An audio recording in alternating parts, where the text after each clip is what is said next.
যে জিবরিলকে ডাক দিয়ে বলতেছেন, জিবরিল আপনি অধিকাংশ সময় আপনি যখন ওহী নিয়ে আসেন, অধিকাংশ সময় আপনি আমার নিকট মানুষের রূপ ধরে আসেন।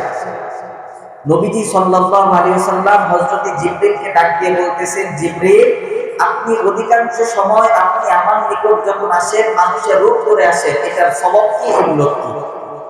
হযরত জিবরিল আলাইহিস সালাম বললেন, আমি আপনার নিকট মানুষের রূপ ধরে এজন্যই আসি, আমি যদি আমার আসল সুরতে আসতাম, আল্লাহ রাব্বুল আলামিন আমাকে এত বড় একটা বডি দিয়েছে, এত বড় একটা শরীর দিয়েছে, এই দুনিয়াতে আমার ফুল বডিটা আটবে না। আল্লাহু আকবার বলেন।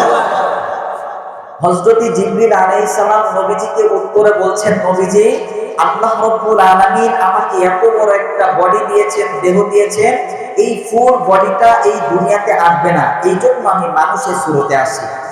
এখন নবীজি সাল্লাল্লাহু আলাইহি ওয়াসাল্লাম বলছেন, না আজকে আমি তোমার ফুল বডিটা দেখব। নবীজিও হযরত জিবরিলকে এভাবে বলছেন, আমি আপনার ফুল বডিটা দেখব, আজকে আমাকে দেখাতেই হবে। হযরত জিবরিল আলাইহিস সালাম বিপাকের মধ্যে আছে, এত বড় বডি দুনিয়াতে তো আসবে না, এখন হবে কি?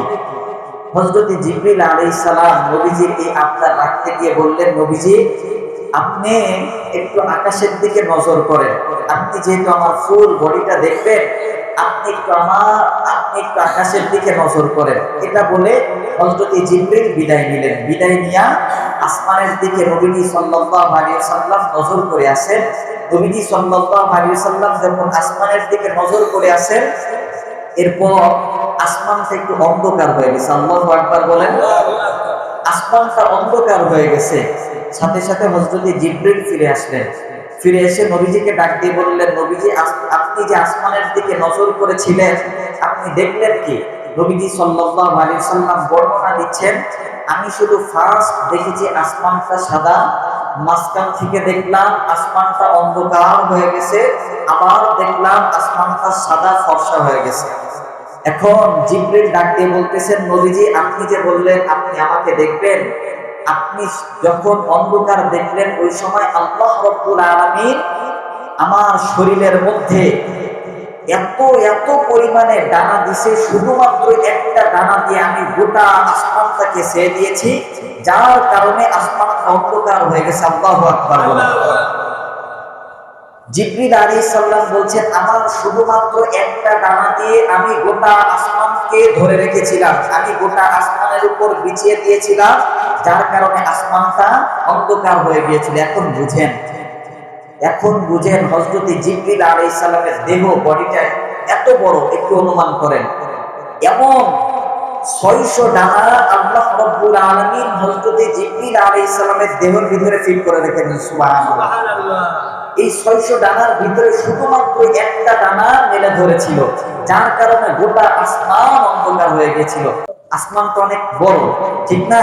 তো একটা ডানা দিয়ে যদি আসমানটা ঢেকে যায়, তাইলে এমন অসংখ্য ডানা, 600 ডানার কথা বুখারী শরীফের হাসিয়ার ভিতরে আসে। এমন 600 ডানা। একটা বিষয় বুঝলেন।